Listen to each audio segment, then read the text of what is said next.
Hello everyone. Capital budgeting जो financial management का एक इम्पॉर्टेंट चैप्टर माना जाता है, उसका हम पार्ट 2 अब लेकर आए हैं, जिसमें हम डिस्कस करेंगे different methods of capital budgeting या डिफरेंट टेक्निक्स कह सकते हैं।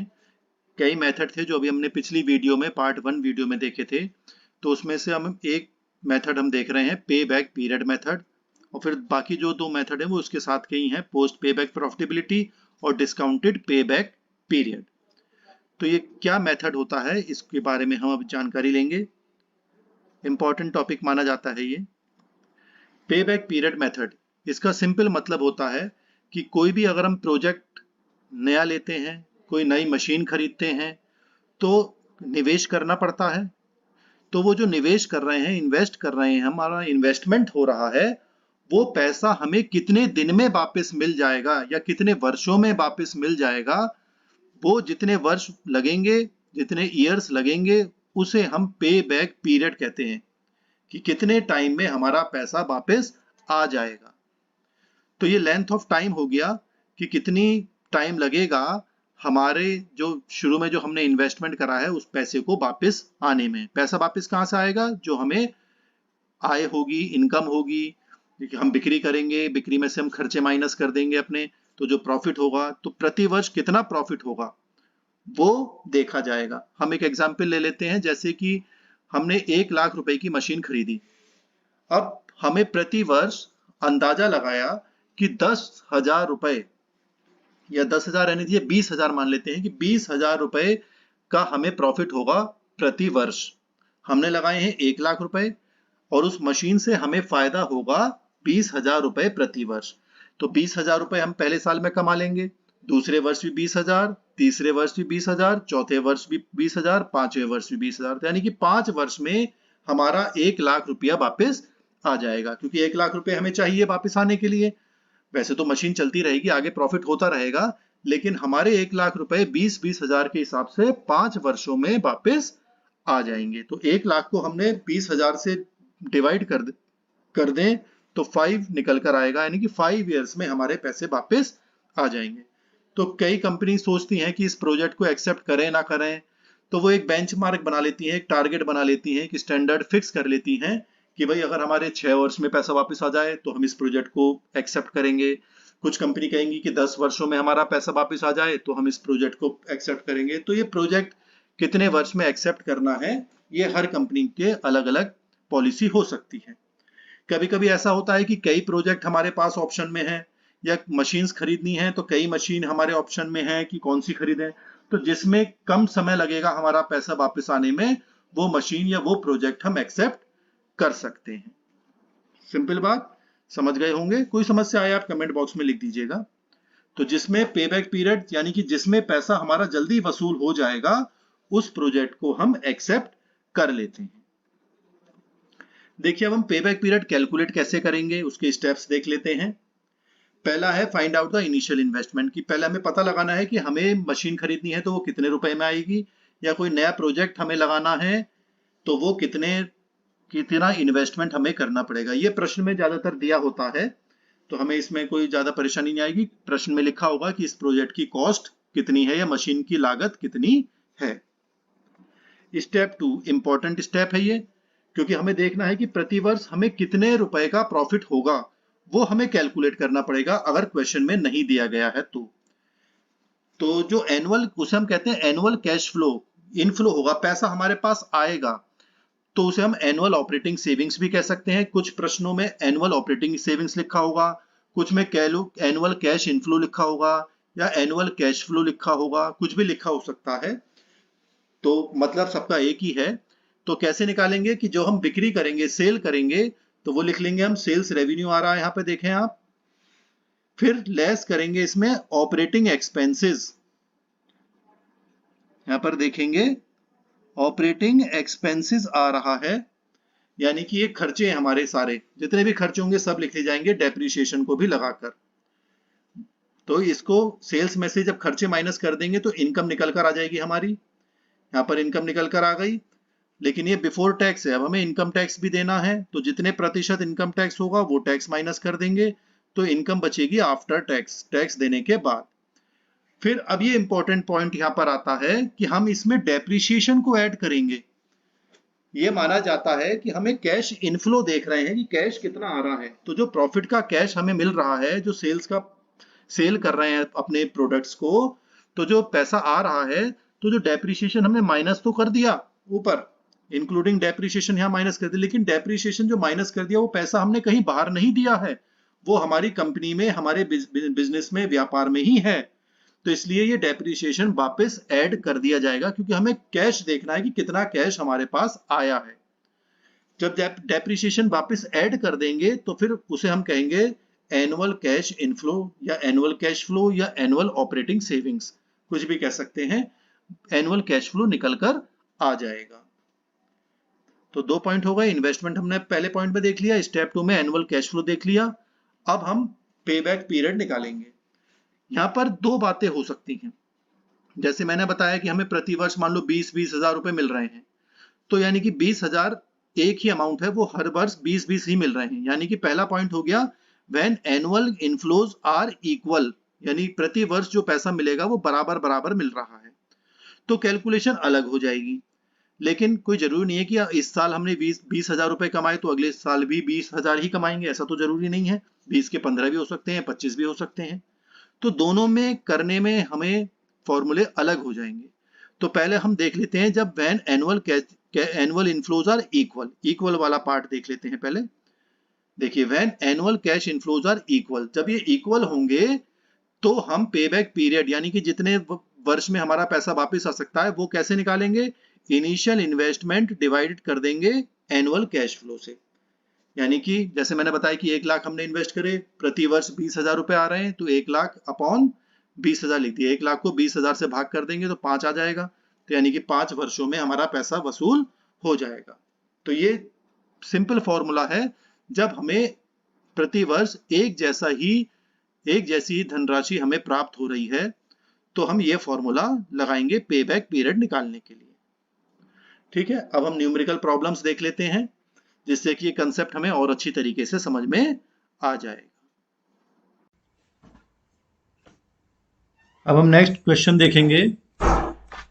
देखिए कंपनी, ये समझ लें क्वेश्चन को। देखिए पहले कंपनी एक कंसीडर कर रही है, कुछ सोच रही है कि एक हमें नई मशीन, स्पेशल मशीन खरीदनी है, लेकिन मैनेजमेंट जो प्रबंधन है उनका, वो चाहता है कि मशीन हम का जो पैसा हमारा इन्वेस्ट होगा वो 3 वर्षों में आ जाए, तभी हम मशीन को खरीदेंगे, वरना नहीं खरीदेंगे।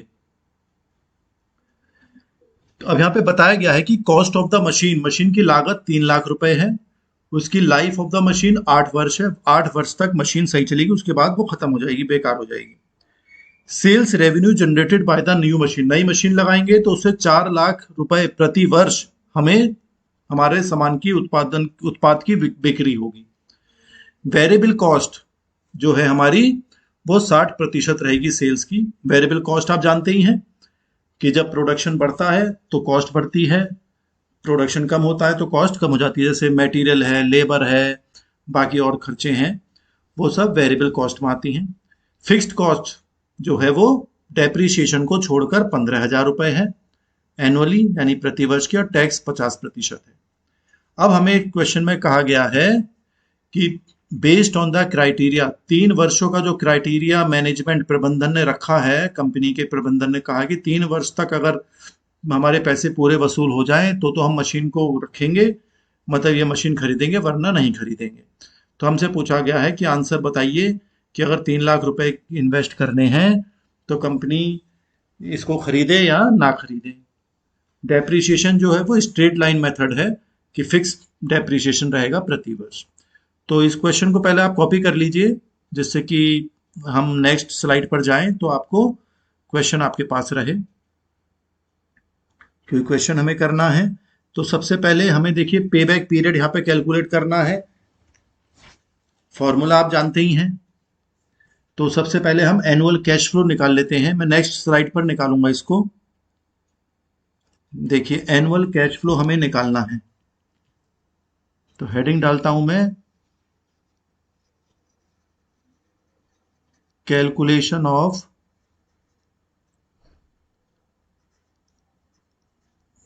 Annual cash flow. सबसे पहले देखिए हमें सेल्स दे रखी है। एनुअल कैश फ्लो मतलब जो हमारी सेविंग्स होंगी, तो जाहिर सी बात है जितना बिक्री होगा उसमें से खर्चे माइनस कर दीजिए अपनी सेल्स में से, तो वैल्यू प्रॉफिट निकल कर आ जाएगा। सेल्स हमें दे रखी है देखिए 4 लाख रुपए, प्रतिवर्ष 4 लाख रुपए की सेल होगी इस नई मशीन के द्वारा। इसमें खर्चे माइनस कर दीजिए। दो तरीके के खर्चे होते हैं, एक वेरिएबल कॉस्ट होती है और एक फिक्स्ड कॉस्ट होती है। वेरिएबल कॉस्ट कहा गया है क्वेश्चन में कि 60% मानी जाएगी सेल्स की, तो 60% सेल्स की निकाल लीजिए। सेल्स है आपका 4 लाख डिवाइडेड बाई 100, तो यह आ गया 2,40,000 रुपए। तो हमारा 1,60,000 रुपए वैल्यू बच गई। सेल्स में से वेरिएबल कॉस्ट माइनस करते हैं तो उसे हम कंट्रीब्यूशन कहा करते हैं। ब्रेक इवन एनालिसिस की वीडियो बनी हुई है, उनको आप देख सकते हैं, उसमें कंट्रीब्यूशन वगैरह हमने निकाले हैं। इसके बाद हम फिक्स्ड कॉस्ट माइनस करते हैं। फिक्स्ड कॉस्ट स्थायी लागत होती है कि प्रोडक्शन आप कितना भी करें एक लिमिट तक, तो चाहे 1000 यूनिट बनाएं कि 2000 बनाएं कि 5000 बनाएं कि 10,000 बनाएं, कितने भी इकाई बनाएं, कॉस्ट सेम रहती है। ये फिक्स्ड कॉस्ट है हमारी। क्वेश्चन में 15,000 रुपए दी गई है, तो 15,000 रुपए हम ये लिख लेते हैं। इसमें डेप्रीशिएशन नहीं लिखा गया तो हम डेप्रीशिएशन भी निकाल लेते हैं। एक वर्ष का डेप्रीशिएशन ह्रास भी हो गया प्रति वर्ष पर एनम। कैसे निकालेंगे क्वेश्चन की, देखिए जो मशीन आएगी वो 3 लाख रुपए की लागत है और ये मशीन 8 वर्ष चलेगी, तो 8 से भाग कर दीजिए आप, तो ये आ जाएगा 37,500। तो टोटल मिला के फिक्स्ड कॉस्ट हमारी हो गई 52,500।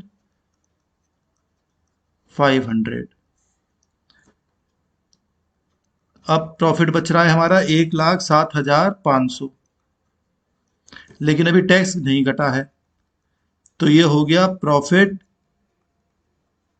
Before tax. अब हम अपना टैक्स माइनस कर देते हैं। टैक्स 50% कहा गया है, तो जो प्रॉफिट हुआ हमारा 1,07,500, इसका 50% निकाल दीजिए, तो 50 से गुणा कर दिया बटे 100 कर दिया, तो ये आ जाएगा 53,750। अब ये माइनस हो गया, तो अब हमारे पास 53,750 ही बच गया। ये हो गया अब हमारा प्रॉफिट आफ्टर टैक्स। लेकिन हमने देखिए थ्योरी में पढ़ा था कि जो डेप्रीशिएशन का अमाउंट है, ये जो डेप्रीशिएशन है, ये तो हमारे पास ही रखा हुआ है, तो पैसा इसका हमारे पास ही, हमने तो माइनस ही तो कर दिया इसमें, लेकिन इसका पैसा कहीं गया नहीं है। जो हमने प्रॉफिट कम कर दिया 37,500, तो 37,500 कहीं किसी को देने नहीं है, तो इसलिए 37,500 हम वापस ऐड कर देंगे। तो डेप्रीशिएशन हम वापस ऐड कर देते हैं जब हम पे बैक पीरियड के लिए एनुअल कैश फ्लो निकालते हैं, तो 37,500 हमने वापस जोड़ दिए।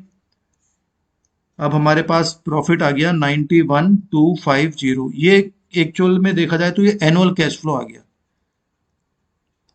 Annual cash flow. ये हमारा एनुअल कैश फ्लो निकल गया। समझने की बात है, जो बिक्री होती है उसमें सारे खर्चे माइनस कर दीजिए, डेप्रीशिएशन वगैरह सब, टैक्स वगैरह सब माइनस कर दीजिए, और फिर डेप्रीशिएशन को वापस ऐड कर दीजिए, क्योंकि वो पैसा किसी को देना नहीं है, वो हमारे पास ही है, तो इसलिए तब हमारा एनुअल कैश फ्लो निकल कर आ गया। अब हम पे बैक पीरियड निकाल लेते हैं नेक्स्ट स्लाइड में। तो पे बैक पीरियड का फॉर्मूला आपको पता ही है,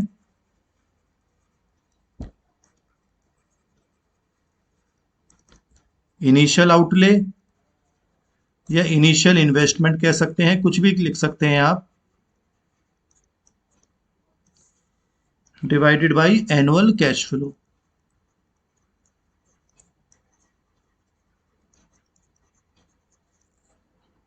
तो 3 लाख रुपए का इन्वेस्टमेंट होगा, नई मशीन खरीदने के लिए एनुअल कैश फ्लो अभी हमने निकाला 91,250, इसको भाग कर लीजिए तो ये आ जाएगा 3.29 ईयर्स। 3.29 ईयर्स में पैसा वसूल होंगे, यानी कि प्रति वर्ष आपको 91,250 मिलेंगे। तो 3 लाख कमाने के लिए आपको 3.29 ईयर्स लगेंगे, यानी 3 वर्ष से ज्यादा लगेंगे।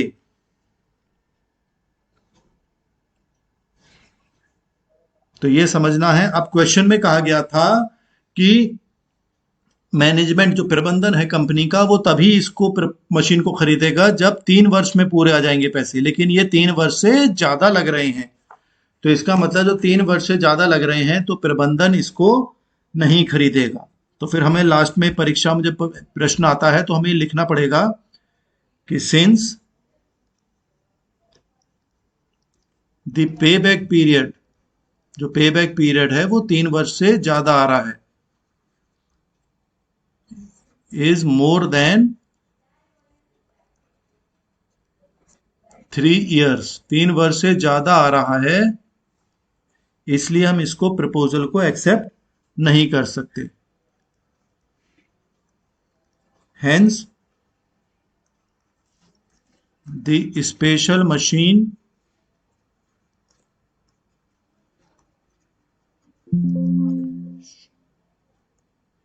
should not be purchased।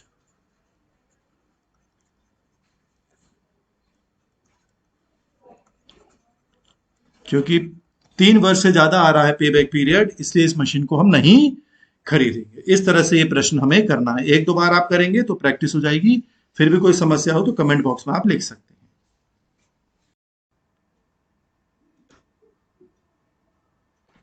Next question देखते हैं। देखिए यहां पर समझ लें आप, एक्स लिमिटेड एक कंपनी है जो मशीन खरीदना चाहती है। फॉलोइंग पर्टिकुलर्स आर गिवन, यहाँ पे 2 मशीनों का डाटा दिया गया है ए और बी, कि इन ए और बी मशीन में से कौन सी खरीदी जाए। एक मशीन की कॉस्ट है 6 लाख, बी की मशीन की कॉस्ट है 10 लाख। एस्टिमेटेड लाइफ, ये 10 वर्ष चलेंगी दोनों मशीनें। जब ये नई मशीन आ जाएगी, जब ये, तो हमारा देखिए स्क्रैप जो हमारा वेस्ट होता है मटेरियल, तो 40,000 रुपए की वो बचत होगी, बी में 60,000 रुपए की बचत होगी। स्क्रैप मतलब जो टूट फूट हो जाती है उससे बचत होगी, क्योंकि नई मशीन आ जाएंगी तो अच्छा काम करेंगी। लेकिन एडिशनल कॉस्ट ऑफ सुपरविजन, जब नई मशीन आ जाएगी तो उसमें सुपरविजन ज्यादा करना पड़ेगा। भी नई मशीन है तो टेक्निकल पर्सन चाहिए, सुपरवाइजर चाहिए, तो 48,000 का खर्चा बढ़ जाएगा, और यहाँ पे 64,000 का खर्चा बढ़ जाएगा बी मशीन में, क्योंकि ये महंगी मशीन है, यहाँ पे सुपरविजन ज्यादा है। ऐसी मेंटेनेंस की कॉस्ट प्रति वर्ष भी बढ़ जाएगी। मेंटेनेंस भी सर्विस करानी पड़ती है, रिपेयर है, मेंटेनेंस है, तो यहाँ पे 28,000 रुपए का खर्चा बढ़ेगा, यहाँ पे 44,000 रुपए का खर्चा बढ़ेगा। और इनडायरेक्ट मटेरियल्स भी लगते हैं, मटेरियल वगैरह लगेंगे प्रति वर्ष 24,000 और 32,000। लेकिन चूंकि मशीनें आ जाएंगी तो हमें वर्कर जो मजदूर हैं उनकी आवश्यकता कम हो जाएगी। तो नीचे बता रखा, देखिए एस्टिमेटेड सेविंग्स इन वेजेस, मजदूरी में बचत होगी प्रति वर्ष, वेजेस पर वर्कर पर एनम, यानी कि 2400 वर्कर की हमें अब आवश्यकता नहीं रहेगी, क्योंकि बचत हो रही है तो वर्कर 2400 वर्कर की आवश्यकता नहीं है, ए में भी और बी में भी। मतलब ये वेजेस हैं, वेजेस पर वर्कर पर एनम, ये हम मजदूरी देते हैं 2400 रुपए एक मजदूर को, ए मशीन पे काम करने के लिए और बी मशीन पे भी काम करने के लिए। अब नीचे दे रखा है number of workers not required, यहाँ पर ये वर्कर्स की जरूरत नहीं है, 150 आदमी यहाँ पर नहीं चाहिए, 200 आदमी यहाँ पर नहीं चाहिए। तो हमसे पूछा गया है कि पेबैक पीरियड मेथड के हिसाब से सजेस्ट करें आप कि कौन सा मॉडल खरीदा जाए, मशीन ए खरीदी जाए या मशीन बी खरीदी जाए। तो अब हमें मशीन ए का भी पेबैक पीरियड निकालना है और मशीन बी का भी पेबैक पीरियड निकालना है। मैं देखिए बहुत हिंदी लैंग्वेज में आपको समझा रहा हूँ, क्योंकि क्वेश्चन इंग्लिश में है, जिससे कि आप आराम से समझ जाएं। तो देखेंगे आप कि 2 मशीनें हैं, इनका हमें पेबैक पीरियड निकालना है। क्वेश्चन को आप कॉपी कर लीजिए, अपने समझ के हिसाब से कॉपी में लिख लीजिए, अपने रजिस्टर में लिख लीजिए, क्योंकि अब हम नई स्लाइड पर जाएंगे तो एक क्वेश्चन हट जाएगा, फिर आप क्वेश्चन नहीं देख पाएंगे। तो पहले आप इसको अपने रजिस्टर में कॉपी कर लीजिए। अब मैं नेक्स्ट स्लाइड पर जा रहा हूँ, वीडियो पॉज करके आप कॉपी कर लीजिए। नेक्स्ट स्लाइड पर अब हम देखेंगे कैलकुलेशन। तो हमें स्टेटमेंट बनाना पड़ेगा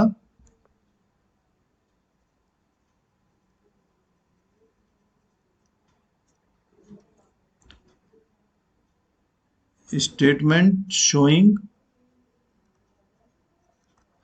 ऑपरेटिंग सेविंग्स, बचत दिखाएगा ये हमें।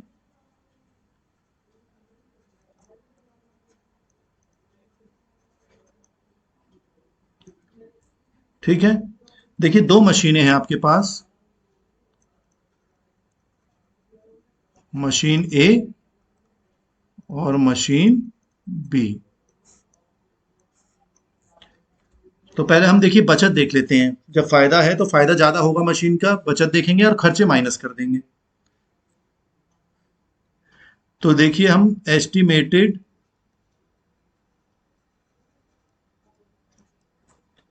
सेविंग्स देख लेते हैं कितनी होंगी पर एनम यानी प्रति वर्ष।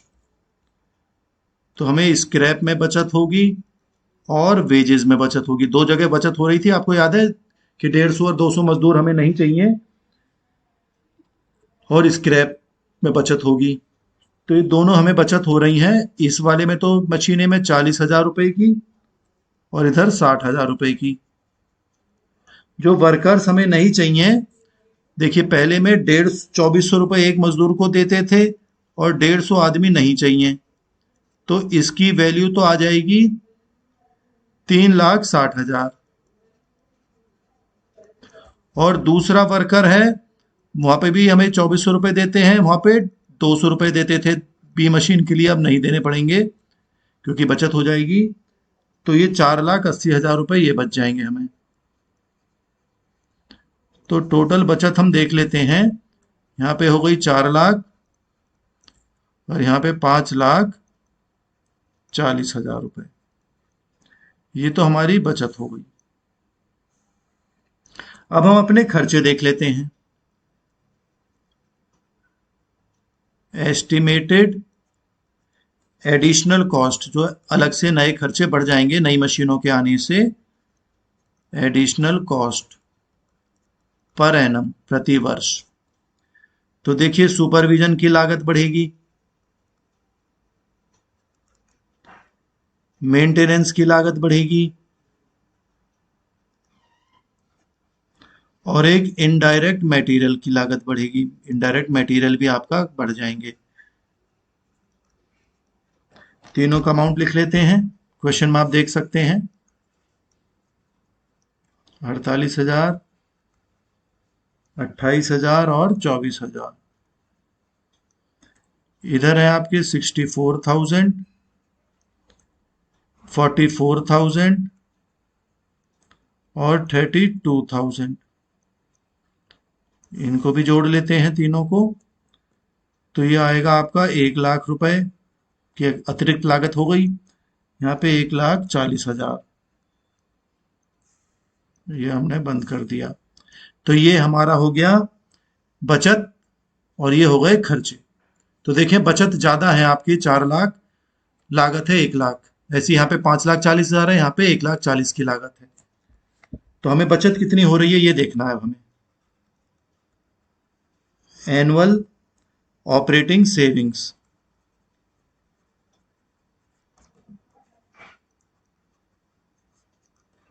इसको हम एनुअल कैश फ्लो भी कह सकते हैं।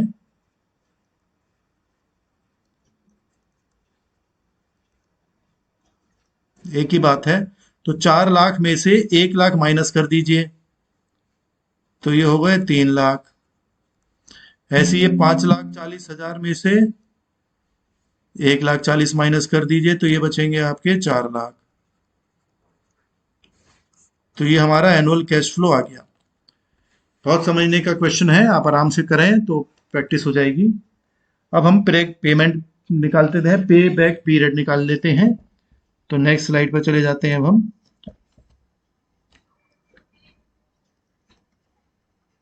पे बैक पीरियड फॉर्मूला आप जानते ही हैं, इनिशियल इन्वेस्टमेंट देखेंगे, divided by annual cash flow, short में लिख दिया एनुअल कैश फ्लो, प्रति वर्ष कितनी कैश हमारे पास आएगा, बचत होगी। तो देखिए दो मशीन थी आपकी, एक ए मशीन और एक बी मशीन। ए में आपकी बच रहे थे, इन्वेस्टमेंट है आपका मशीन आपकी आएगी 6 लाख रुपीस की, और यहां पर आ रही है वो 10 लाख रुपए की।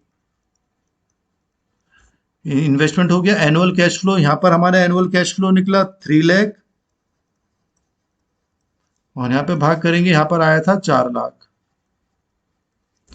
तो यहां पे पे बैक पीरियड आ गया 2 इयर्स। यहां पर आप करेंगे तो ये आया 2.5 इयर्स। तो कहने का मतलब ये होगा कि जो 6 लाख रुपए हैं यहां पर हमारे 2 वर्ष में वापस आ जाएंगे। ये जो 10 लाख रुपए हम इन्वेस्ट कर रहे हैं, प्रति वर्ष 4 लाख आएंगे, तो 2.5 वर्ष लगेंगे, यानी कि 2.5 वर्ष का मतलब हो गया 2 वर्ष 6 महीने।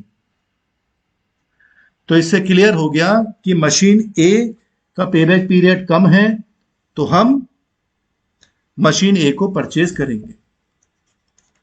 तो लिख देते हैं एज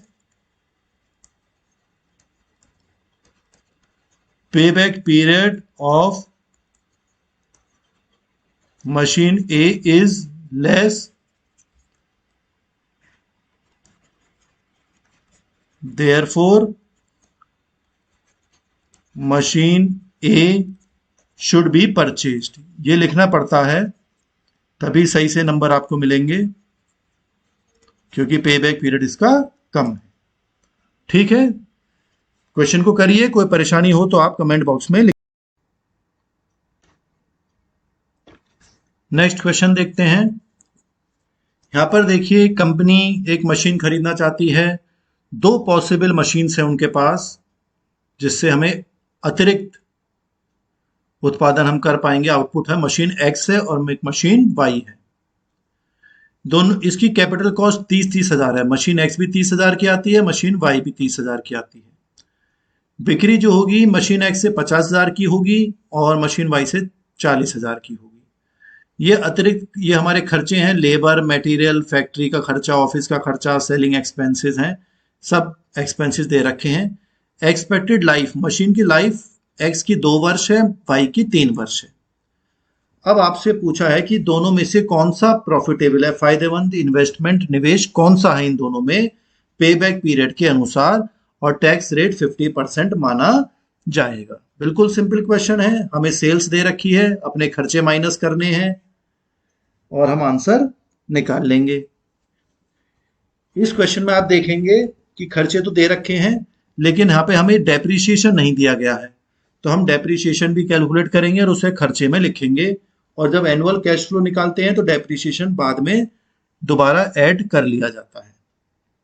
ठीक है, तो आप इसको कॉपी कर लीजिए क्वेश्चन को, क्योंकि हम नेक्स्ट स्लाइड पे जाएंगे तो ये क्वेश्चन आपके पास से हट जाएगा। चलिए, तो नेक्स्ट स्लाइड पर चलते हैं और मशीन एक्स और वाई का हम एनुअल कैश फ्लो कैलकुलेट करते हैं। तो सबसे पहले हम अपना स्टेटमेंट बनाएंगे।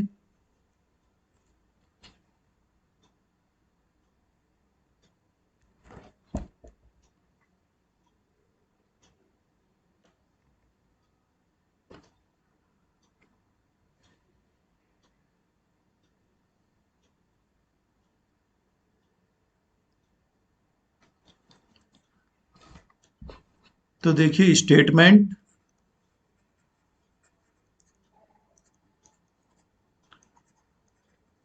Showing annual cash flow.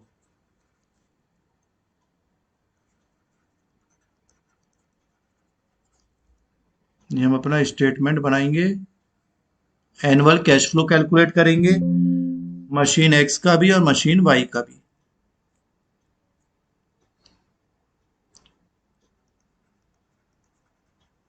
Machine x और मशीन वाई, दोनों मशीनों की हम कैलकुलेशन देखेंगे। सबसे पहले देखिए, हमें सेल्स दे रखी है। सेल्स, ये 50,000 की सेल होगी यहां पर, और यहां पर 40,000 की सेल होगी। ये हमारी सेल्स दे रखी हैं। अब हम अपने एक्सपेंसेस देख लेते हैं। कॉस्ट, लागत कितनी कितनी आएगी। लेबर का खर्चा है, क्वेश्चन में आप देख सकते हैं, मटेरियल लगेगा, फैक्ट्री का खर्चा है, फैक्ट्री ऑन कॉस्ट, ऑफिस का खर्चा, ऑफिस ऑन कॉस्ट, सेलिंग का खर्चा है, जब सामान बेचने जाएंगे तो सेलिंग ऑन कॉस्ट, और इसके बाद मैंने एक बताया था आपको डेप्रिसिएशन भी निकालना पड़ेगा, वो क्वेश्चन में गिवन नहीं है तो हमें अपने आप निकालना पड़ेगा। पहले हम इनकी वैल्यू लिख लेते हैं। क्वेश्चन में देखें आप, लेबर है 5,000 रुपये, मटेरियल 4,000 रुपये, फैक्ट्री के 6,000 रुपये, ऑफिस के 2,000 रुपये, सेलिंग के 1,000 रुपये, और डेप्रिसिएशन निकालना है तो हमें उसकी कैलकुलेशन करनी पड़ेगी। अभी करते हैं। पहले मशीन वाई का भी लिख लेते हैं। मशीन वाई के देखिए 3,000 रुपये, फिर 5,000 रुपये, फिर 5,000 रुपये, और फिर 1,000 रुपये और 1,000 रुपये। सब हमने पांचों खर्चे लिख लिया। अब डेप्रिसिएशन रह गया। डेप्रिसिएशन कैसे निकालते हैं? देखिए, कॉस्ट ऑफ द मशीन कितनी है?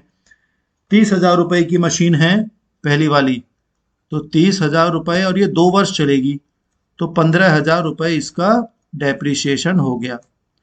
ऐसी दूसरी वाली भी 30,000 रुपये की है, लेकिन उसकी लाइफ 3 वर्ष है, तो 3 से भाग कर दिया तो इसका डेप्रिसिएशन आ गया 10,000 रुपये।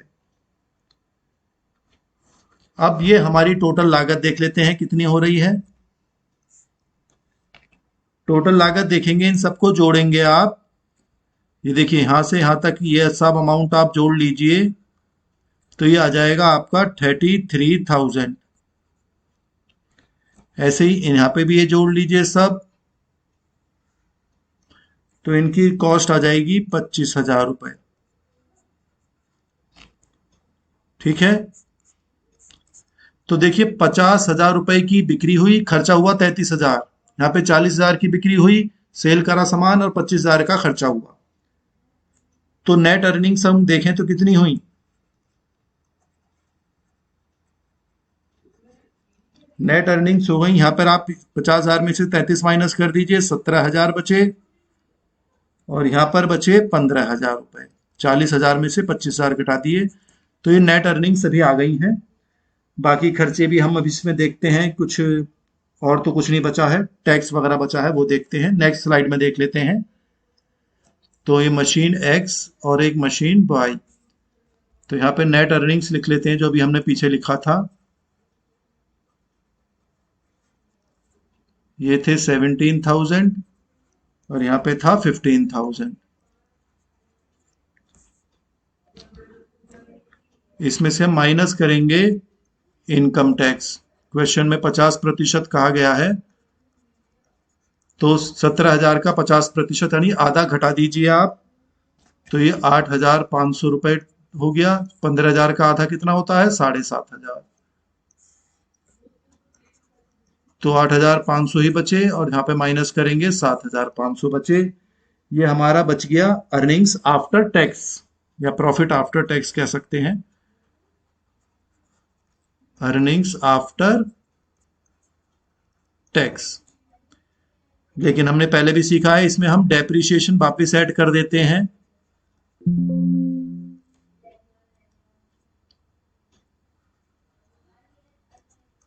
डेप्रिसिएशन हमने भी निकाला था, इसमें 15,000 रुपये निकाले थे और यहाँ पर 10,000 रुपये निकाले थे, तो ये वापस ऐड हो गए, तो ये हो गया 23,000, ये हो गया 17,500। ये हमारा एनुअल कैश फ्लो निकल कर आ गया। अब हम पे बैक पीरियड निकाल लेते हैं, बिल्कुल सिंपल है, आप तो अब जान ही गए हैं फॉर्मूला। पे बैक पीरियड, तो initial investment divided by annual cash flow. तो ये आप देख सकते हैं, इन्वेस्टमेंट यहाँ पर हमारा मशीन है, दोनों 30-30 हजार रुपए की हैं। ये भी 30,000 और ये भी 30,000, लेकिन एनुअल कैश फ्लो इसका है 23,000 और इसका है 17,500। तो इसको अगर आप डिवाइड करेंगे, सॉल्व करेंगे, तो ये आएगा 1.276 ईयर्स और ये आएगा आपका 1.71 ईयर्स। तो आप देखें यहाँ पे 1.2 ईयर्स में जल्दी पैसे वसूल हो रहे हैं हमारे। पे बैक पीरियड का मतलब तो आप जानते ही हैं कि कितनी जल्दी हमारा निवेश वापस आ जाएगा। तो ये हो गया 1.27 और ये हो रहा है 1.71। तो इसके हिसाब से हमारा machine x should be purchase, machine x हमें खरीदनी चाहिए।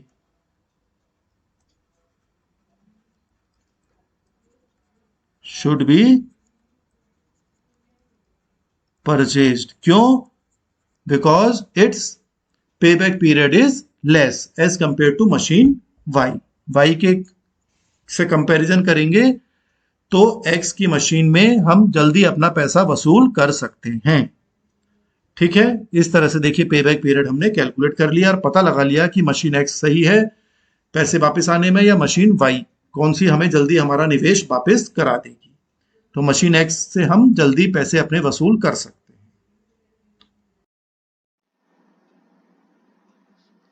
अब हम बात करते हैं, अब हमने पिछले क्वेश्चन देख लिए जहां पर एनुअल कैश फ्लो इक्वल थी। अब हम बात करेंगे जब एनुअल कैश फ्लो यानी कि प्रति वर्ष जो हमें पैसा मिलेगा वो बराबर नहीं मिल रहा है, तब हम क्या करेंगे? तो उसकी कैलकुलेशन अलग हो जाएगी, क्योंकि प्रति वर्ष पैसा एक जैसा नहीं मिल सकता, अलग अलग हो सकता है। तो हम क्या करेंगे, जैसे हमने 50,000 रुपए की मशीन खरीदनी है या प्रोजेक्ट लगाना है। पहले वर्ष हमें 15,000 मिल गए, दूसरे वर्ष हमें 20,000 मिल गए, तीसरी वर्ष फिर 15,000 मिल गए। तो पहले साल 15 जोड़ लिए, दूसरे वर्ष के 20 जोड़ लिए और तीसरे वर्ष के 15 जोड़ लिए। तो हम क्यूमुलेटिव करते रहेंगे, इकट्ठा करते रहेंगे पैसे। पहले वर्ष इतने, दूसरे वर्ष वाले जोड़ लिए, उसमें तीसरे वर्ष वाले जोड़ लिए, और इस तरह से हम जोड़ते हुए चले जाएंगे। तो 3 वर्ष में पैसा हमें वसूल हो जाएगा। लेकिन कोई जरूरी नहीं है कि 3 वर्ष में बिल्कुल एग्जैक्ट ही हो जाए, हो सकता है उसमें कुछ फालतू पैसे आ रहे हों, तो उतने महीने थोड़े कम हो जाते हैं। यानी कि हमें पहले वर्ष 15 मिले, दूसरे वर्ष 20 मिले, तीसरे वर्ष 30,000 मिल गए, तो हमें 50,000 मान लो इन्वेस्ट करें तो 50,000 से ज्यादा मिल जाएंगे। इसका मतलब तीसरे वर्ष हमें ज्यादा मिल रहे हैं, तो 2 वर्ष कुछ महीने में हमारे पैसे वसूल हो सकते हैं। तो ये फॉर्मूला देखिए मैंने लिख रखा है यहाँ पर नीचे, पे बैक पीरियड हम कैसे कैलकुलेट करेंगे, ई प्लस बी अपॉन सी। ई प्लस बी अपॉन सी लिखा हुआ है। ई का मतलब है number of years immediately preceding the year of final recovery. जिस वर्ष हमें पूरे पैसे मिल जाएंगे उससे पहले कितने वर्ष हैं। यानी हमें 5वें वर्ष में पूरे पैसे मिल रहे हैं तो हम यहाँ पे लिखेंगे 4 वर्ष, यानी 5 से पहले क्या आता है, 4 वर्ष आएंगे। जिस वर्ष मिल रहे हैं उससे पहले कितने वर्ष हैं, यानी कि 4 वर्ष। बी का मतलब होता है कि 4 वर्ष बाद हमें कितने पैसे की कमी रह गई है अपने पैसे वसूल करने के लिए, तो बैलेंस अमाउंट हम लिखेंगे कितना रह गया। और सी का मतलब है कि जो 5वें वर्ष मान लीजिए हमें पैसे मिल रहे हैं, छठे वर्ष मिल रहे हैं, कोई भी वर्ष हो सकता है, तो सी का मतलब हो गया कि जो आखिरी वर्ष में जिस वर्ष हमें पूरे पैसे वसूल हो रहे हैं उस वर्ष हमें कितने पैसे मिले, वो सी हो जाएगा। Cash flow during the year of final recovery. तो ये फॉर्मूला हम लगाएंगे, जब हम क्वेश्चन करेंगे तो आपको और अच्छे तरीके से समझ में आ जाएगा।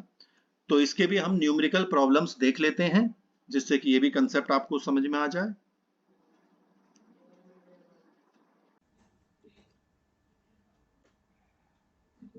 तो हम क्वेश्चन देखते हैं। अब यहाँ पर देखिए क्वेश्चन थोड़ा अलग नेचर का हो गया है। यहाँ पर देखिए दो प्रोजेक्ट हैं, प्रोजेक्ट ए और बी, और हमें पे बैक पीरियड निकालना है और पता लगाना है कि कौन सा प्रोजेक्ट बेटर है, अच्छा है। यहाँ पर आप देखेंगे कॉस्ट ऑफ द प्रोजेक्ट जो है वो 1,60,000 है, यहाँ पे 2 लाख की लागत है प्रोजेक्ट की। रेजिडुअल वैल्यू होती है जब प्रोजेक्ट खत्म हो जाएगा तो उस समय ये 16,000 का बिकेगा और प्रोजेक्ट बी का जो सामान होगा वो 24,000 का बिकेगा। जो सेविंग्स हमें देखिए यहाँ पर दे रखी हैं, पिछले क्वेश्चनों में हमने एनुअल कैश फ्लो निकाला था, लेकिन यहाँ पर देखिए 20,000 30,000 हमें बता रखी हैं। देख सकते हैं आप कि यहाँ पर हमें बता रखी हैं कि यहाँ पे कितना कितना हमें सेविंग्स होंगी।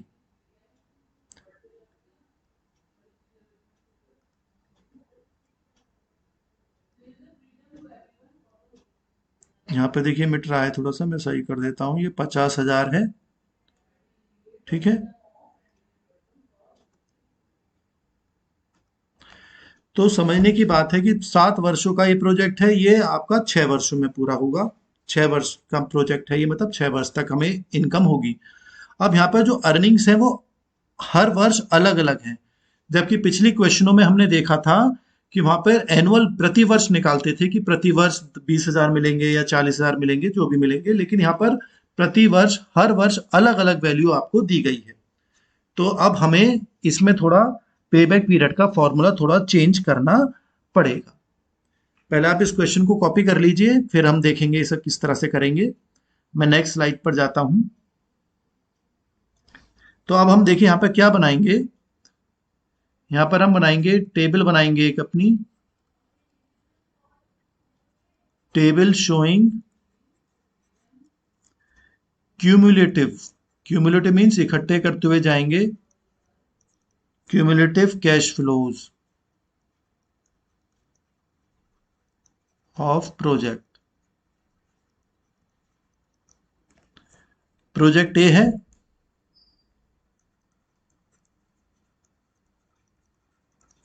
और प्रोजेक्ट बी है। यहां पर हम ईयर लिखते हैं, कितना कैश फ्लो आएगा इसका वो भी लिख लेते हैं।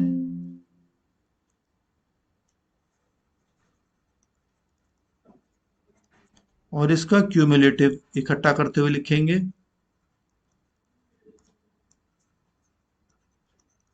Cumulative cash flow. ऐसे ही प्रोजेक्ट बी का लिखेंगे, लाइन खींच लेते हैं हम सीधी। यहां पर भी कैश फ्लो और इनका क्यूमुलेटिव कैश फ्लो।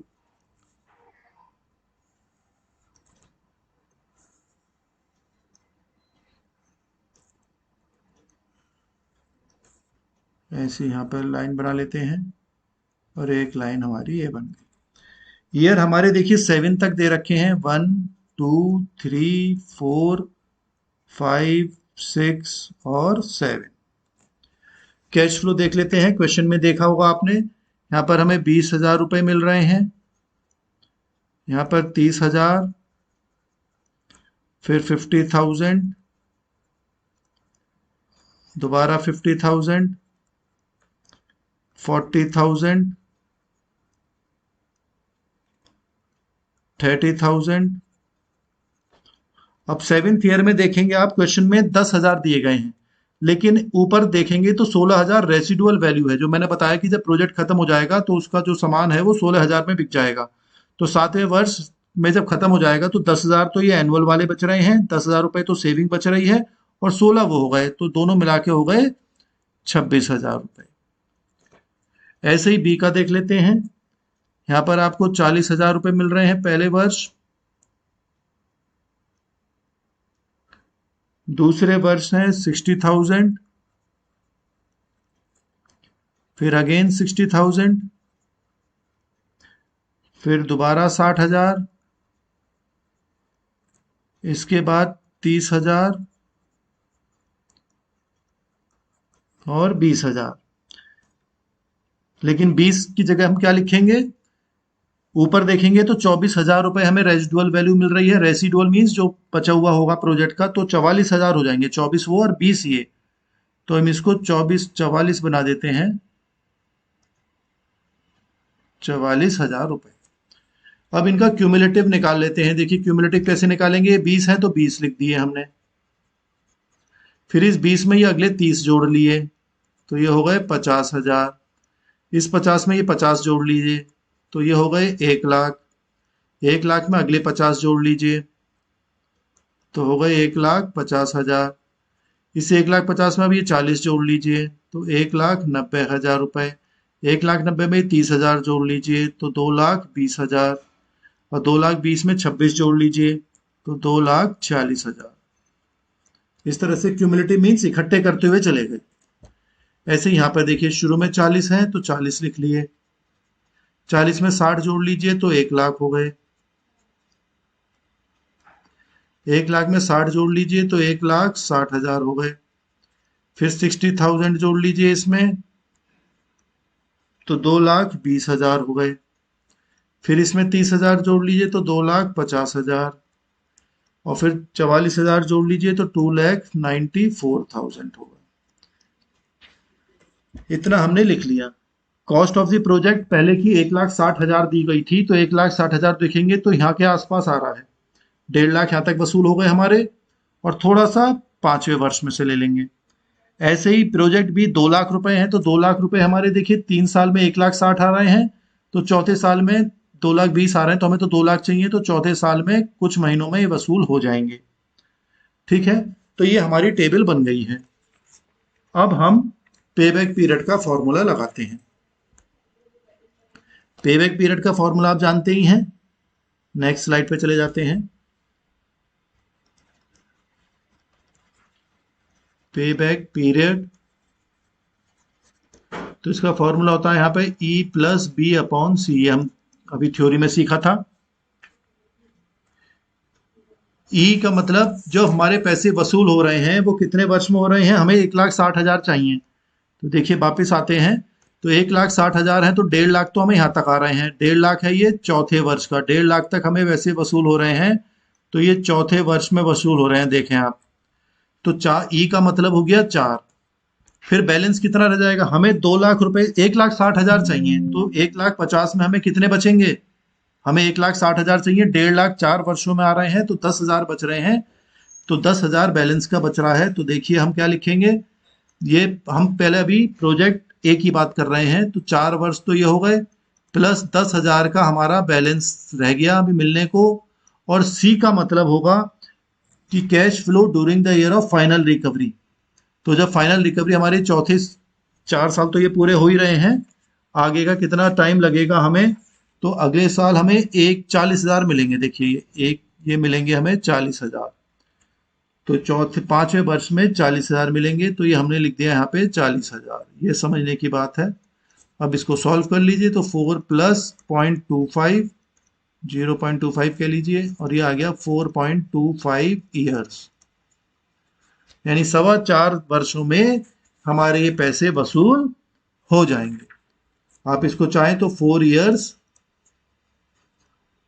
और महीनों में अगर कन्वर्ट करना है, 3 महीने करने हैं, तो जो पॉइंट वाला होता है 0.25, इसको 12 से गुणा कर लीजिए, तो उतने महीने हो जाते हैं लगभग।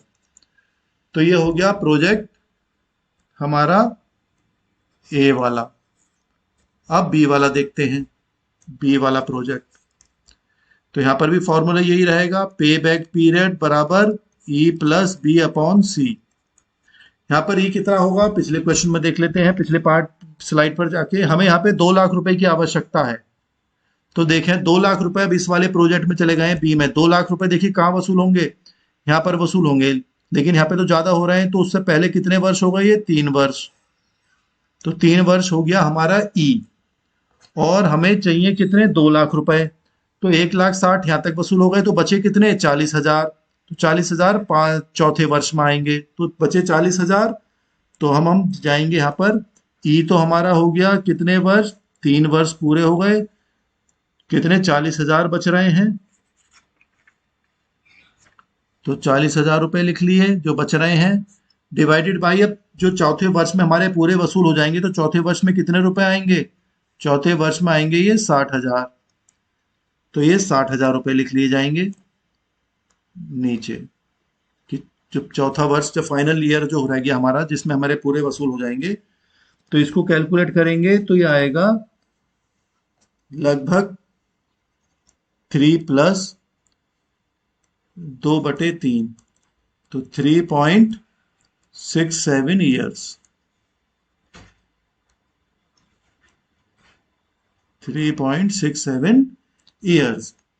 तो इसको भी आप 12 से गुणा कर लें 0.67 को, तो लगभग 8 महीने आ जाएंगे, तो ये हो जाएगा 3 ईयर्स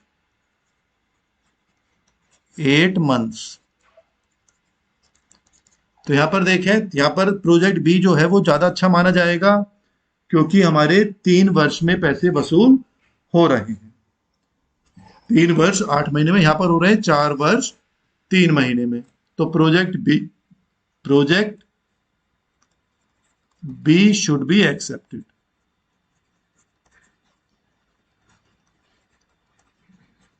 क्यों? क्योंकि हमारे पैसे यहां पर जल्दी वसूल हो रहे हैं। कोई समस्या हो आप कमेंट बॉक्स। तो अब हम देखते हैं, अपने क्वेश्चन हमने कर लिए हैं कुछ क्वेश्चंस, तो अब हमें पे बैक पीरियड का कंसेप्ट समझ में आ गया होगा। तो इसके एडवांटेजेस देख लेते हैं, क्या फायदा होता है। पहला पॉइंट है सिंप्लिसिटी। ये बिल्कुल सिंपल है कैलकुलेट करने के लिए। देखिए आपको कोई परेशानी नहीं आई होगी। कुछ स्टूडेंट्स को परेशानी आएगी तो वो बार बार करेंगे तो उनको भी ये आसान लगेगा। तो ये बिल्कुल सिंपल मेथड है, आराम से हम समझ सकते हैं, कैलकुलेशन भी इसकी ईजी है। लिक्विडिटी पता चल जाती है, ये इंडिकेशन हो जाता है कि कितने वर्ष में हमारे पैसे वापस आ जाएंगे। तो लिक्विडिटी भी रहती है कि कैश रेगुलर आता रहता है, तो हमें पता भी रहेगा कि हमारा पैसा कब वसूल हो जाएगा। तीसरा है सेफ्टी।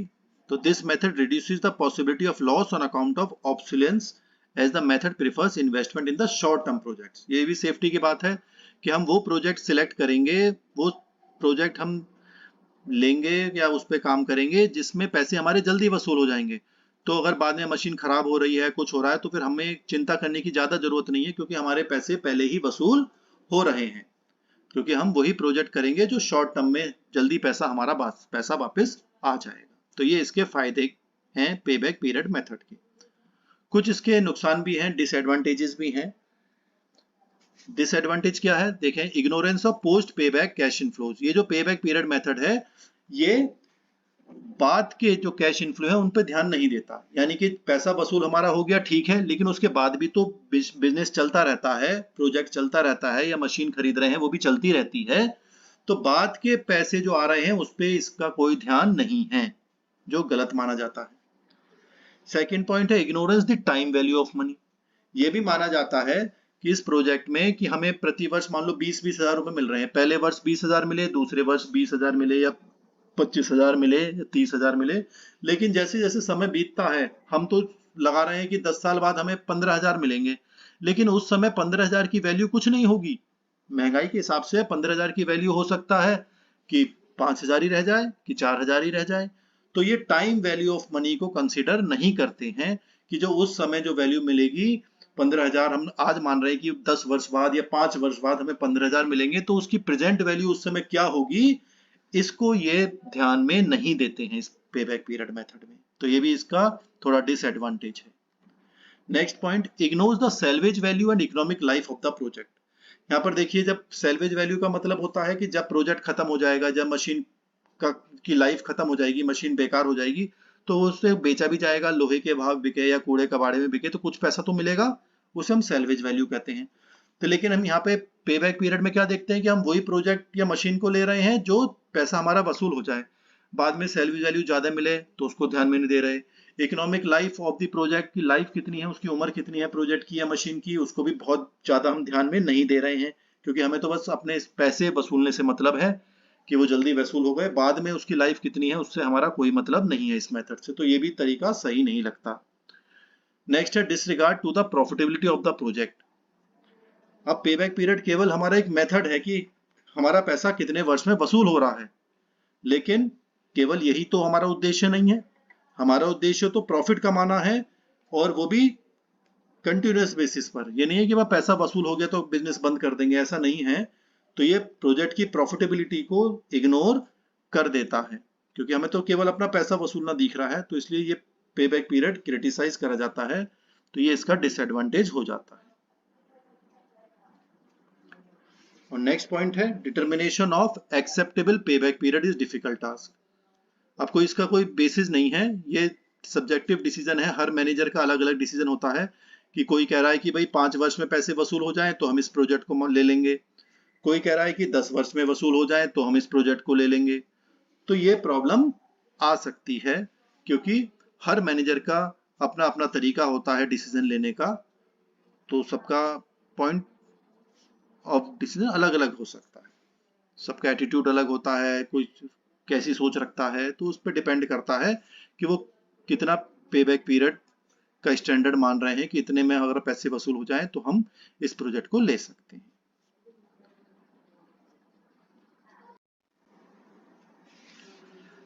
अब हम आगे देखते हैं पोस्ट पे बैक प्रॉफिटेबिलिटी। ये भी इंपॉर्टेंट टॉपिक है यहाँ पर।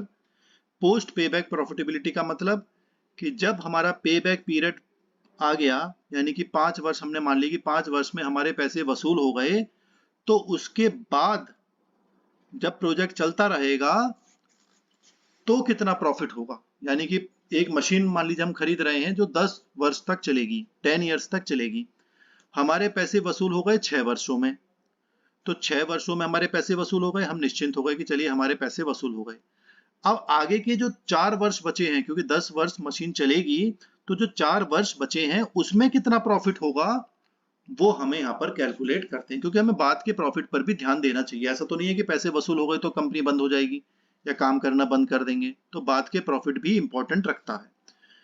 तो ये पेबैक पीरियड का एक लिमिटेशन था, कमी है कि वो बाद के पैसों को, बाद के प्रॉफिट को ध्यान में नहीं देता, लेकिन बिजनेस तो चलता रहता है। इसलिए कुछ एक्सपर्ट्स कहते हैं कि पोस्ट पेबैक प्रॉफिटेबिलिटी भी निकालनी चाहिए और उसके बेसिस पर भी प्रोजेक्ट को कंपेयर करना चाहिए, इवोल्यूशन उसका करना चाहिए। तो if other things remaining constant then the project is to be preferred which has highest post payback profitability.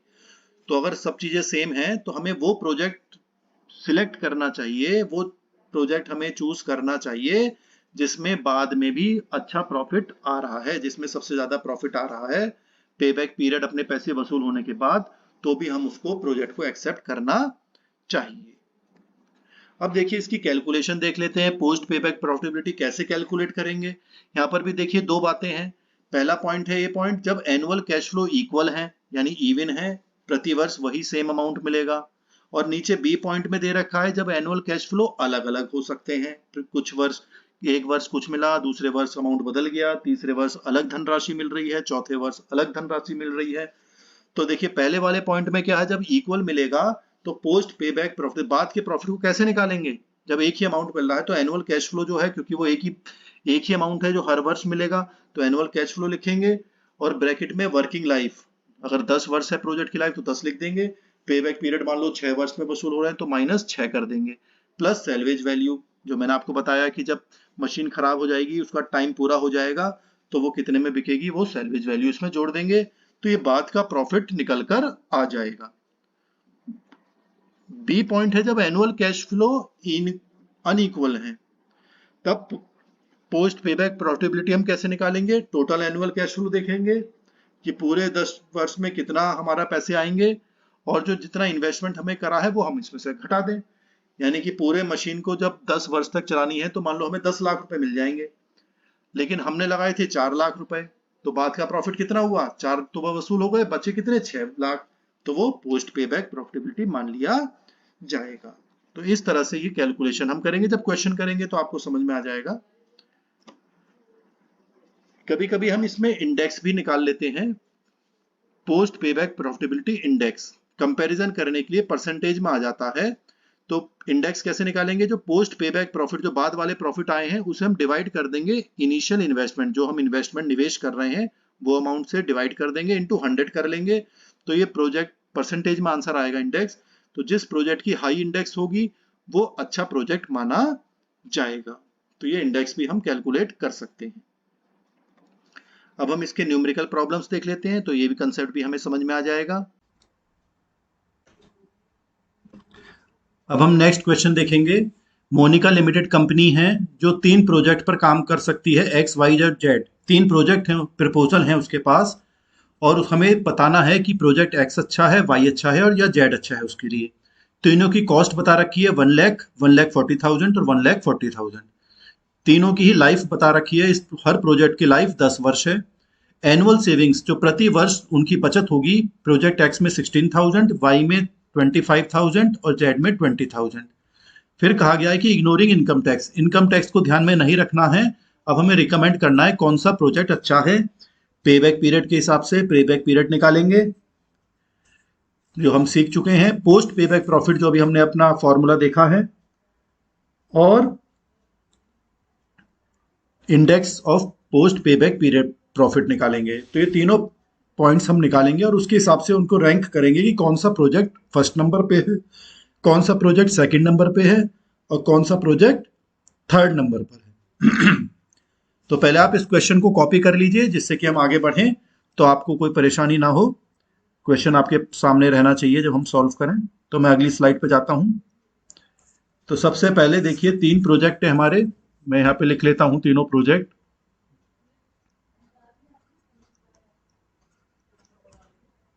Project x, project y और प्रोजेक्ट जेड। ठीक है, इनकी अगर हम इन्वेस्टमेंट की बात करते हैं, तीनों में इन्वेस्टमेंट थोड़ा अलग अलग है। यहां पर 1 लाख रुपए है, यहां पे 1,40,000 है और यहां पर भी 1,40,000 है। जो एनुअल सेविंग्स होंगी वो तीनों की अलग अलग बताई गई हैं। पहले में 16,000 प्रतिवर्ष, दूसरे में 25,000 और तीसरे में 20,000। अब देखिए, जब हमें ये एनुअल सेविंग्स यानी एनुअल कैश फ्लो भी कह सकते हैं इसको, जब हमें इन्वेस्टमेंट पता है, प्रतिवर्ष इतने रुपए बचेंगे वो भी हमें पता है, तो हम पे बैक पीरियड कैलकुलेट कर सकते हैं। जो पहला पॉइंट है हमारा, पे बैक पीरियड, फॉर्मूला आपको पता ही है कैसे निकालते हैं, investment divided by annual cash flow. तो ये पहला 1,00,000/16,000 हो जाएगा, तो ये आ जाएगा आपका 6.25 ईयर्स। दूसरे को 1,40,000 को डिवाइड करेंगे 25,000 से, तो ये हमारा आ जाएगा 5.6 ईयर्स। तीसरा 1,40,000 डिवाइडेड बाय 20,000, तो ये आ जाएगा 7 ईयर्स। डिवाइड करना, भाग करना आपको आता ही होगा। 140,000 को 20,000 से भाग करिए तो 7 वर्ष आ जाएगा। तो ये पे बैक पीरियड आ गया। सबसे कम पे बैक पीरियड देखें तो वाई का है कि हमारे जो पैसे हैं वो 5 वर्ष 5.6 ईयर्स में वापस आ जाएंगे। लगभग 5 वर्ष 7 महीने लगेंगे, पैसे वापस आ जाएंगे। तो हम रैंक देंगे, इसको फर्स्ट पोजीशन देंगे क्योंकि ये सबसे कम टाइम ले रहा है, इसको सेकंड पोजीशन देंगे, और सबसे ज्यादा टाइम ले रहा है प्रोजेक्ट जेड, तो इसको हम थर्ड पोजीशन देंगे। तो ये हमारा पे बैक पीरियड के हिसाब से हमने प्रोजेक्ट को रैंक कर दिए। ये तीनों प्रोजेक्ट को हमने रैंक दे दी। ठीक है, तो ये पहला पॉइंट हो गया हमारा, ए पॉइंट पे बैक पीरियड के हिसाब से। दूसरा पॉइंट हमें निकालना है पोस्ट पे बैक प्रॉफिट। पोस्ट पे बैक प्रॉफिट अभी हमने मतलब समझा कि जब पे बैक पीरियड आ गया, जैसे पहले एक्स का हमारा आ गया कि 5.6 ईयर्स, तो अब 5.6 ईयर्स के बाद कितना प्रॉफिट होगा वो अब हमें देखना है। ठीक है, तो नेक्स्ट पॉइंट पर हम नेक्स्ट स्लाइड पर देख लेते हैं ये पॉइंट। अब हम सेकंड बी पॉइंट करने की कोशिश करेंगे। सेकंड पॉइंट अब हमारा, या सेकंड पॉइंट कह लीजिए। अब देखेंगे इकोनॉमिक लाइफ आपको पता ही है 10 वर्ष है प्रोजेक्ट की तीनों की।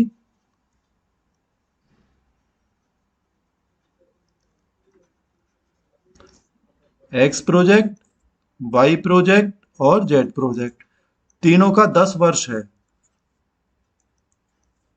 इन ईयर्स। ठीक है, पे बैक पीरियड हमारा अभी निकाला था हमने। पे बैक पीरियड ये भी ईयर्स में दे रखा था हमें। पहले का निकला था 6.25 ईयर्स, दूसरे का 5.6 और तीसरे का 7 ईयर्स। ये अभी हमने निकाला है। तो कितने ईयर्स बच गए पोस्ट पे बैक का मतलब इस 6.25 ईयर्स के बाद कितने ईयर्स बच गए इस प्रोजेक्ट के लिए, तो 10 में से इसे माइनस कर देंगे। तो सरप्लस लाइफ यानी बची हुई लाइफ कितनी रह गई इनकी, सरप्लस कह लीजिए या बैलेंस लाइफ कह लीजिए, बैलेंस कितनी बच गई, 10 में से 6.25 घटा देंगे तो 3.75 ईयर्स बच गए। ये भी हम ईयर्स में देख रहे हैं। 10 में से 5.6 माइनस कर देंगे तो बचेगा 4.4, फिर ऐसी 10 में से 7 माइनस कर देंगे तो बचेगा 3। इतने लाइफ इतने ईयर्स अभी बच गए हैं पे बैक पीरियड के बाद इन प्रोजेक्ट्स की। तो पोस्ट पे बैक प्रॉफिट अभी हमने फॉर्मूले सीखे थे, पोस्ट पे बैक प्रॉफिट। तो जो हमारा एनुअल कैश फ्लो आया जो क्वेश्चन में दिया गया है इनटू सरप्लस लाइफ से गुणा कर देंगे। एनुअल कैश फ्लो आपको पता ही था, पहले वर्ष में कितना था 16,000, पहले वर्ष में कितना था 16,000 था। तो 16,000 को 3.75 से गुणा कर देंगे, यानी एनुअल कैश फ्लो को हम सरप्लस लाइफ से गुणा कर देंगे। तो ये आ जाएगा लगभग 60,000 रुपीज ही आ गया। दूसरे वाले में था 25,000, 25,000 को 4.4 से गुणा कर देंगे तो ये आ जाएगा 1,10,000 रुपीज। तीसरा था हमारा 20,000 रुपए प्रति वर्ष, 20,000 को हम इस 3 से मल्टीप्लाई कर देंगे तो 20,000 इंटू 3 करेंगे तो 60,000 रुपीज आ जाएगा। अब ये पोस्ट पे बैक प्रॉफिट आ गया हमारा। अब इसमें हमें रैंक देना है, तो पोस्ट पे बैक यानी पे बैक पीरियड के बाद का प्रॉफिट कितना हुआ। सबसे ज्यादा प्रॉफिट एक्स वाले में ज्यादा आ रहा है, देखें आप 1,10,000 आ रहा है, तो इसको हमने फर्स्ट पोजीशन दे दी। हाँ, वाई को हमने फर्स्ट पोजीशन दे दी। तो सेकंड पोजीशन किसे देंगे, इधर भी 60,000 है और इधर भी 60,000 है, तो इन दोनों को फिर हम सेकंड पोजीशन दे देते हैं। तो फर्स्ट पोजीशन पोस्ट पे बैक पीरियड के हिसाब से हम प्रोजेक्ट वाई को देंगे। ये आपको ध्यान में रखना है, समझना है कि पे बैक पीरियड के बाद जब हमारे पैसे वसूल हो गए उसके बाद किस में ज्यादा प्रॉफिट आएगा, वो प्रोजेक्ट हमने यहां पर first position they the project Y को। अब हम इसका इंडेक्स निकाल लेते हैं। तो इंडेक्स निकालेंगे तो नेक्स्ट स्लाइड पे चले जाते हैं, हम थर्ड पॉइंट देख लेते हैं। इंडेक्स ऑफ पोस्ट पे बैक प्रॉफिट निकालना है हमें। तो एक्स प्रोजेक्ट, वाई प्रोजेक्ट और Z project. Index of post पे बैक प्रॉफिट। तो जो हमारा पोस्ट पे बैक प्रॉफिट आया है, फॉर्मूला क्या बनेगा इसका, पोस्ट पे back profit divided by initial investment.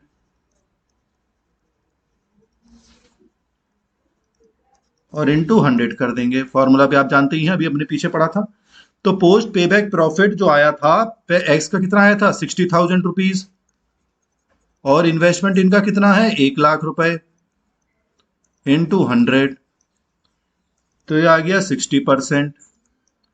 ऐसी वाई का देख लेते हैं। वाई का पोस्ट पे बैक प्रॉफिट कितना आया 1,10,000, 100 से मल्टीप्लाई करेंगे डिवाइडेड बाई इनका इन्वेस्टमेंट था 1,40,000 रुपए। इसका आंसर हमारा आ जाएगा 78.6%।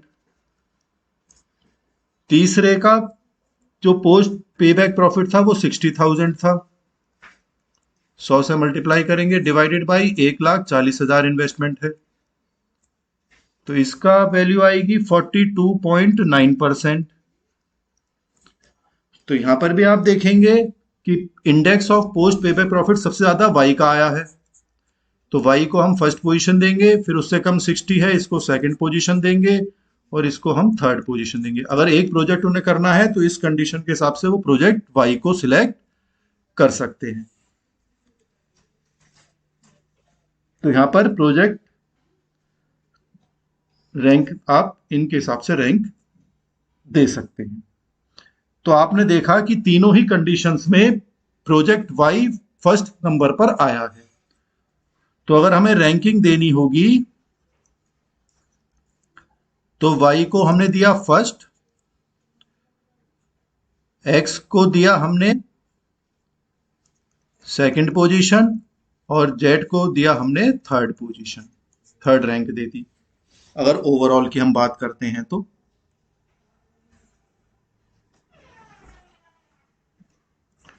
इस तरह से ये क्वेश्चन हमें करना है। फिर भी कोई परेशानी आपको आए तो आप कमेंट बॉक्स में लिख दीजिएगा।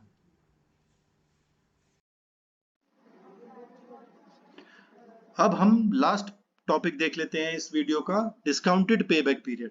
जैसे हमने शुरू में बात करी थी कि जो पेबैक पीरियड का एक नुकसान था कि वो आगे आने वाले जो अमाउंट है उसको सेम अमाउंट मानता है, यानी कि पहले वर्ष 20,000 मिले, दूसरे वर्ष 20 मिले, पांचवें वर्ष 20 मिले, लेकिन वो 20,000 उस समय की वैल्यू नहीं होगी। 20,000 की जो महंगाई के हिसाब से 20,000 की वैल्यू हो सकता है 15-16,000 ही रह जाए।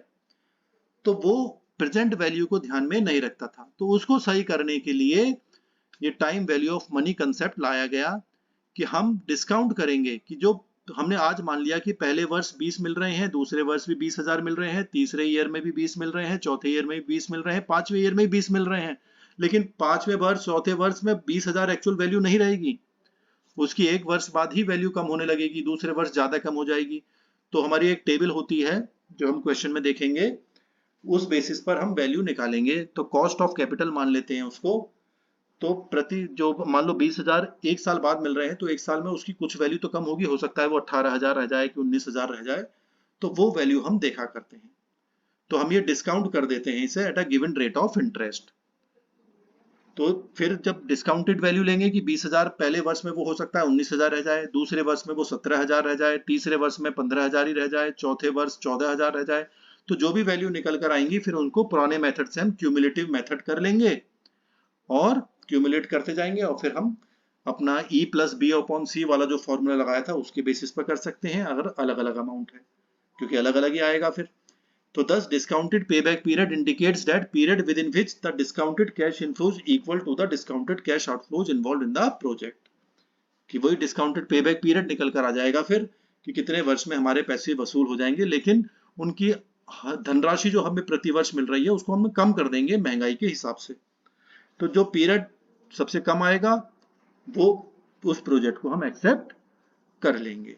क्वेश्चन करेंगे तो आपको ये कंसेप्ट और समझ में आ जाएगा। तो इसके भी न्यूमेरिकल प्रॉब्लम्स हम देख लेते हैं, तो ये हमें और समझ में आ जाएगा, क्लियर हो जाएगा।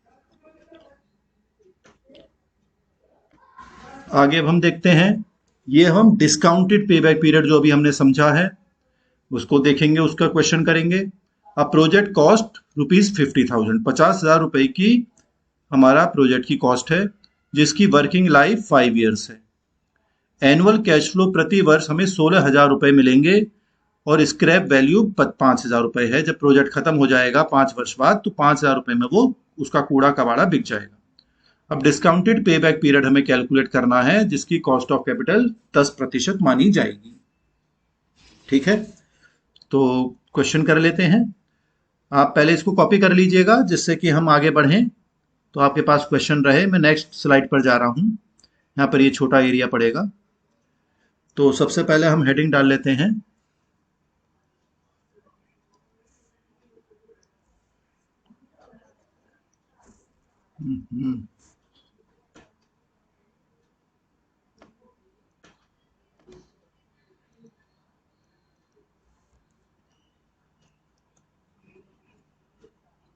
Calculation of discounted pay back period.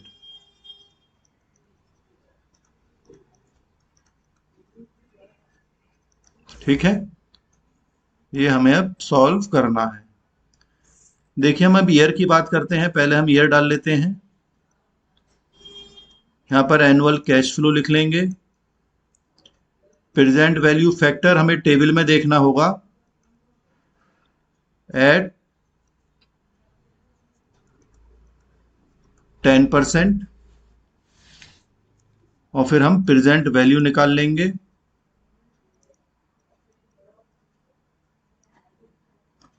और फिर हम क्यूमुलेटिव निकाल लेंगे, प्रेजेंट वैल्यू।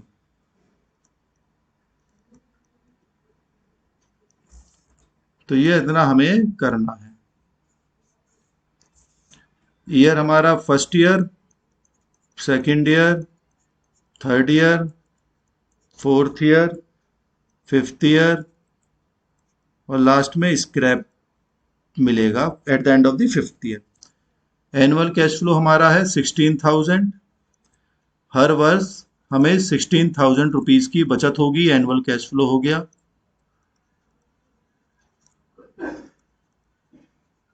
स्क्रैप 5,000 मिलेंगे at the end of the 5th year. Present value की टेबल अगर हम देखेंगे तो उसमें 10% पे वैल्यू दे रखी है 0.909। सेकेंड ईयर पे है 0.826। यानी कहने का मतलब ये होता है कि एक वर्ष बाद 10% के हिसाब से अगर वैल्यू कम होती है तो 10% कम हो गया तो वैल्यू बचेगी 1 रुपए की 0.90 पैसे, मतलब 90 पैसे हो गया ये 0.909। 2 वर्ष बाद 1 रुपए की वैल्यू हो जाएगी 82 पैसे। इस तरह से कम होती रहती है। तीसरी हो जाएगी 0.751, फिर 0.683, फिर 0.621। ये भी 5 वर्ष बाद ही है तो इसकी भी यही वैल्यू लिखेंगे 0.621। अब हम प्रेजेंट वैल्यू जब निकालेंगे तो 16,000 को इससे गुणा करेंगे, 16,000 गुणा 0.909 तो ये आ जाएगा 14,544। फिर ऐसे ही सेकेंड ईयर में देखेंगे तो 16,000 को गुणा करेंगे 0.826 से तो ये आ जाएगा 13,216। तीसरा फिर 16,000 को 0.751 से गुणा करेंगे 12,016 रुपए आ जाएगा। फिर 16,000 को 0.683 से गुणा करेंगे तो 10,908 आ जाएगा, 10,2 आएगा ये 10,928।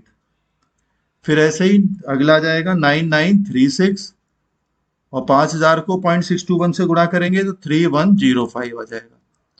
फिर जैसे ही पे बैक पीरियड हम निकालते थे आपको पता होगा तो हम क्यूमुलेटिव निकालते हैं कि पहले लिखेंगे 14,544, इसमें ये 13,216 जोड़ देंगे तो 27,760 आ जाएगा। फिर 27,760 में 12,016 रुपए जोड़ देंगे तो ये हो जाएगा 39,776। फिर इसमें 10,928 रुपए जोड़ देंगे तो ये हो जाएगा 50,704 रुपए। फिर इसमें 9,936 जोड़ देंगे 60,640। फिर इसमें 3,105 जोड़ देंगे 63,745 आ जाएगा। अब हम अपना पे बैक पीरियड निकाल लेते हैं। इतना तो यहां तक आपके समझ में आ गया। हमारा जो पैसे आने हैं वो 50,000 रुपए आने हैं क्योंकि हमारी कॉस्ट ऑफ द प्रोजेक्ट है 50,000। तो आप देखेंगे 50,000 यहाँ पर आ रहे हैं इस वर्ष में। तो इससे पहले वर्ष कितने हैं? 3 वर्ष। 3 वर्ष तो ये पूरे लगेंगे और प्लस 704 रुपए हमें और चाहिए, फालतू आ रहे हैं इसमें, हमें तो 50,000 तक चाहिए तो 3 वर्ष और इसके कुछ महीने बैठेंगे चौथे वर्ष में तो 3 वर्ष कुछ महीने हमारा आंसर आ जाएगा। ठीक है, तो पे बैक पीरियड का फॉर्मूला आपको पता ही है, चाहे तो हम यही निकाल सकते हैं, pay back period equal to 3 years E plus B upon C होता है। फॉर्मूला आपको पता ही है। E का मतलब जो हमारा फाइनल पैसा वसूल होगा चौथे साल में होगा, लेकिन तो उससे पहले कितने वर्ष है? 3 years। तो 3 प्लस अब बैलेंस कितना रह गया? 50,000 में से हमें 50,000 चाहिए टोटल, उसमें 39,776 घटा देते हैं। 50,000 माइनस 39,776 और चौथे साल हमें कितने मिलेंगे पैसे? 10,928। ये 10,928। इसको अब आप सॉल्व कर लीजिए 50,000 में। नेक्स्ट स्लाइड पे कर देता हूं मैं। तो ये आ जाएगा आपका 3.935 ईयर्स, यानी ये पे बैक पीरियड आपका आ जाएगा 3 वर्ष पूरे लगेंगे 0.935, लगभग 11 महीने, 3 वर्ष 11 महीने के आसपास में आपके पैसे वसूल हो जाएंगे। तो ये पे बैक पीरियड हमने निकाला किस मेथड से? डिस्काउंटेड पे बैक पीरियड के हिसाब से। यानी कि ये माना कि जो 16,000 प्रति वर्ष मिलेंगे हमें, लेकिन महंगाई के हिसाब से जो डिस्काउंट अगर हम उसकी वैल्यू को करेंगे तो वो 16,000 नहीं रहेंगे, प्रति वर्ष उनकी वैल्यू घटती रहेगी। जैसे पहले साल में 14,544 रह गया था, दूसरे वर्ष वो 13,216 रह गया, तीसरे वर्ष 12,016 हो गया। तो इस तरह से उनकी वैल्यू कम होती रहती है महंगाई के हिसाब से। जो पैसा मिलेगा वो 3 वर्ष या 5 वर्ष या 10 साल बाद उसकी वैल्यू उतनी नहीं रहती है। तो वो चीज को यहाँ पे ध्यान में रखते हुए डिस्काउंटेड पे बैक पीरियड हमने कैलकुलेट करा है। तो यहाँ पर देखेंगे आप कि जो हमने अभी टेबल वैल्यू देखी थी, प्रेजेंट वैल्यू ऑफ ₹1 हम देखेंगे, और जो अभी हमने 10% पॉइंट्स क्वेश्चन करा था, जो रेट ऑफ या इंटरेस्ट कह लीजिए, कॉस्ट ऑफ कैपिटल कह लीजिए, 10% था, तो वो हमने ये वाली वैल्यूज लिखी हैं। 5 वर्ष तक था तो हमने ये 5 वर्ष तक वैल्यू लिख ली। क्वेश्चन में अगर 10% तो 10% है तो 10% वाला लिखेंगे, 12% है, 14 है, 15 है, जो भी क्वेश्चन में दिया जाएगा उतनी परसेंट हम पर कैलकुलेशन देखेंगे। अब ये 5 इयर्स का था तो 5 वर्ष तक ले लिया, 6 इयर्स होता, 7 होता, तो ऐसे ये वैल्यू बढ़ती चली जाती हैं। ये आपको इंटरनेट पे मिल जाएंगे, और सब बुक्स में जो स्टैंडर्ड बुक्स हैं उनमें ये टेबल अवेलेबल रहती हैं। ठीक है, तो इस टेबल को आप संभाल के देख लीजिए कि जब 10% है तो 10% वाली टेबल कॉलम देखेंगे, 8% है तो 8% पे, 12, 14, 15, 16 इस तरह से दे रखा है। कई बार जो क्वेश्चन आता है तो उसमें ये टेबल की वैल्यूज हमें क्वेश्चन में ही दे दी जाती हैं, जिससे कि हमें अलग से ये प्रोवाइड ना करानी पड़े। तो परीक्षाओं में नहीं तो अलग से टेबल देनी पड़ेगी छात्र छात्राओं को, तो इसलिए ये हमें क्वेश्चन में भी गिवन हो सकता है। लेकिन अब आप ये समझ लीजिए कि किस तरह से हमने वो क्वेश्चन करा है।